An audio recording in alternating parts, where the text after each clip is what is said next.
Stakeholders express cautious optimism as NNPC transits. Stakeholders express cautious optimism as NNPC transits. It comes with the rider, explain how to tame $26.4 billion oil theft. OPEC report says Nigeria lost 703 billion naira worth of crude oil in second quarter of 2022. Crude stolen by vandals, more than 65% of 2022 budget. Experts insist federal government unserious over ending oil theft, like insecurity.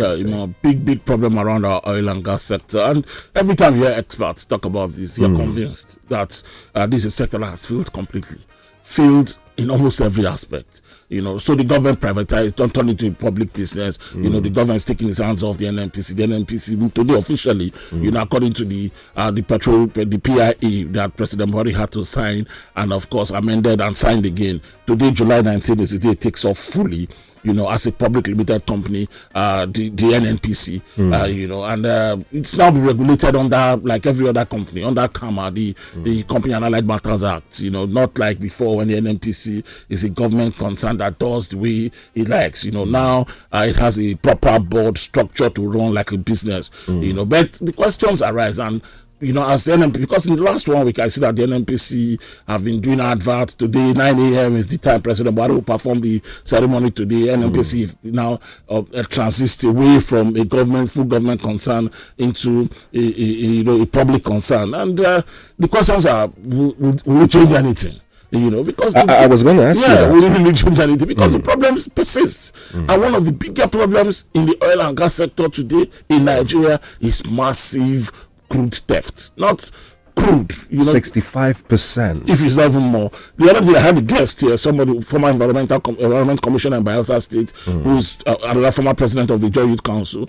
He was telling me that everywhere you go in the coast, in the creeks, it's umbilical cords. And I asked him, what are umbilical cords? He laughed and said, that's the point where they puncture the pipelines and divert crude, away from its trip to the export terminals into private depots that litter the entire place.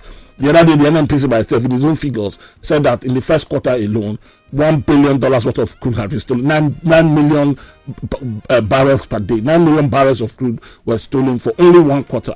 And they say these are very conservative numbers. It's even more than that. So the problem really persists. The NNPC itself as a structure. Today, the new board, is very heavy, on political appointments, and it leans toward the inclination of the board is heavy on politics. The people that are appointed are mostly appointed by the government, to satisfy political inclinations, a lot of it. So what work are they going to do? What will they do differently? The entire NNPC subsidiaries, as we know them, are all loss-making centers. Name them, from the MPDC to the Nigerian Gas Company to NAPIMS to the moribund refineries.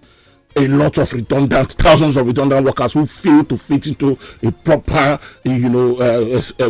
modern work structure. My question is, can NNPC today, as it transits into a public company, really fit what we call, a global best practice system where the objective of business is profit? Can they really run it? Because I have an idea how the NNPC works. If you go to the NNPC office on a normal day in Abuja, the people you see there is not carrying fire. I'm talking about, the other day CBN said the same thing, that there are 150 PhDs in CBN. And I say, we'll get economic problem like this. 150 PhDs sit down to work at CBN every day and no result. It's the same thing with the NNPC.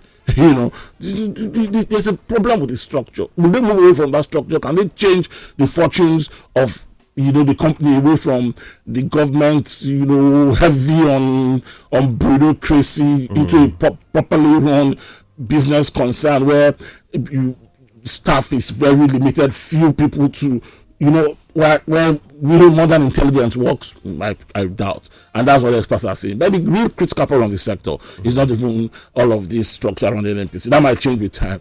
is how to end the business. I mean, OPEC says Nigeria will come into our quota. We are falling down on the pecking order in Africa now. The number 2 largest producer, Angola, has taken over. Angola produces more than Nigeria produces. OPEC complains every day that we can't meet our quota.